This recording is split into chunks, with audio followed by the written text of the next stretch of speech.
अल्हम्दुलिल्लाह नहमदुहु व नुसल्ली अला रसूलिहिल करीम अम्मा बाद अऊज़ु बिल्लाहि मिनश शैतानिर रजीम बिस्मिल्लाहिर रहमानिर रहीम कुल अऊज़ु बिरब्बिन नास मालिकिन नास इला आखिर आया।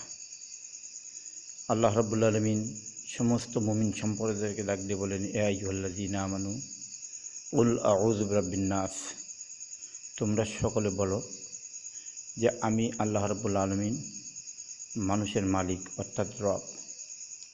ইলাহিন নাস, আমি ছাড়া কোনো গতি নেই, আমি ছাড়া কোনো মাবুদ নেই। আজ দুনিয়ার মানুষ যারা আল্লাহকে আল্লাহ আমাদের রব, আল্লাহ করতে পারে আমাদের সব, এই আল্লাহকে ভুলে গিয়া যারা দুনিয়ার মানুষ পুলিশ, বিডিআর, আর্মি, সেনাবাহিনী এদের ভর নিয়ে রয়েছে, আল্লাহ রাব্বুল আলামিন তাদেরকে কী পরিণত করেছে, আর আল্লাহ রাব্বুল আলামিনের হাতে কত লাঞ্ছিত, বঞ্চিত, লজ্জায় ভয়ানক জিনিস রয়েছে সেটা সামনেই আছে। এর ভিতরে আমাদেরকে ওয়াসওয়াসা দিয়ে নেওয়ার মতন কারা আছে?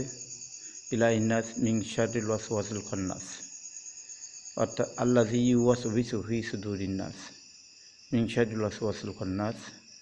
আমাদের পিছনে এমন কিছু খন্নাস রয়েছে, যেই খন্নাসের ভিতরে রয়েছে কারা? আল্লাহ কালামে পাকের ভিতরে বলতেছেন মিনাল জিন্নাতি ওয়ান নাস, মানুষ জাতির ভিতরে আর জিন জাতির ভিতরে। আজকে আমরা যারা দুনিয়ার বুকে অন্যান্য মানুষদেরকে আমরা দেবতা মনে করেছিলাম, আমরা আজকে দুনিয়ার বুকে যাদেরকে সহকর্মী, সহযাত্রী মনে করেছিলাম, যারা আমাদের বডিগার্ড, যারা আমাদের প্রহরী, যারা আমাদের হেফাজত করবে, আজ তারা কোথায়? আল্লাহ রাব্বুল আলামিন বলেন, কবি বলেন, আল্লাহ তাআলার নীলা খেলা বোঝা বড় দায়, কেউ বা থাকে গাছতলায়, কেউ বা থাকে পাঁচতলায়। আল্লাহ তাআলার নীলা খেলা বোঝা বড় দায়। আজকে ছিলে কোথায়? গাছের উপরে, এখন চলে গেছে কোথায়? গাছের তলায়। এরপরে চলে যাওয়া কোথায়? মাটির তলে, অরুণ জঙ্গলের ভিতরে। তখন হবে কবরের ভিতরে আপনার আমার ইন্নাল্লাযীনা আমানু ওয়া আমিলুস সালিহাত। ওদিন আমলে সালেহ যারা ঈমান এনেছে, সেদিন আমাদের হিসাব নিকাশ হবে। আর এই হিসাব নিকাশের পরে যদি আপনার আমার জান্নাতের ভিতরে যেতে পারি, আমরা যদি মুমিন হই, তাহলে ইন্নাল্লাযীনা আমানু ওয়া আমিলুস সালিহাত ফাদখুলুহুল জান্নাহ। আল্লাহ বলেন যে সমস্ত মানুষেরা নেক আমল করেছে, যারা ঈমান এনেছিল, যারা মুমিন ছিল, তারা জান্নাতে যাবে। শুধু তাহাজ্জুদ নামাজ পড়লে মুমিন হয় না, মানুষের সম্মুখে চোখের পানি ফেলালে মুমিন হয় না, মানুষের সম্মুখ দিয়ে ভালো করে ভাবে বললে মুমিন হয় না।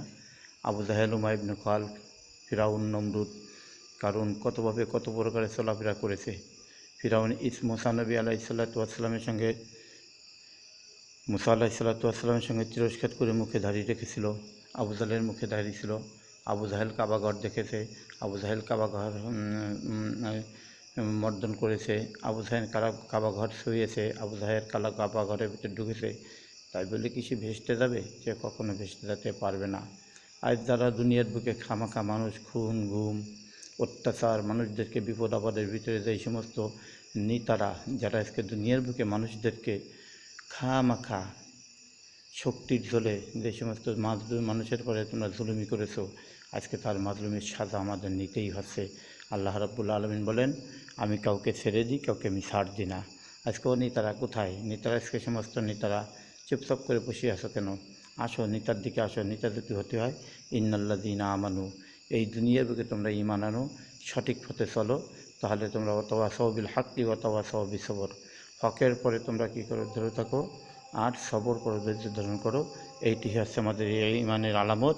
এই ঈমানের আলামতের ভিতরে যেন আমরা থাকতে পারি, আল্লাহ যেন আমাদেরকে ঈমানের আলামতের ভিতরে চলাইতে পারে। কিয়ামতের আগ পর্যন্ত যেন আমরা ঈমানের ভিতরে থাকতে পারি। সমস্ত মুসলমানদের কাছে আমার আহ্বান থাকবে, ইন্নাল্লাযীনা আমানু ওয়া আমিলুস সালিহাত, আসো আমরা ঈমানের ছায়াতলে আসি, ওয়া আমিলুস সালিহাত, আমরা নেক আমল করি। নেক আমল যদি করতে হয় তাহলে আমাদের কাদের চিনতে হবে? মান আহাব্বা সুন্নাতি ফাকাদ আহাব্বানি ওয়া মান আহাব্বানি কানা মাই ফিল জান্নাহ। রসুল বলেছেন, তোমরা যদি কেউ নেক আমল করতে চাও তাহলে আমার সুন্নাতের পরে তোমরা অটল থাকো, আমার সুন্নাতের পরে আমল করো, তাহলে তোমরা নেক আমলের ভিতরে লিপ্ত থাকতে পারবা।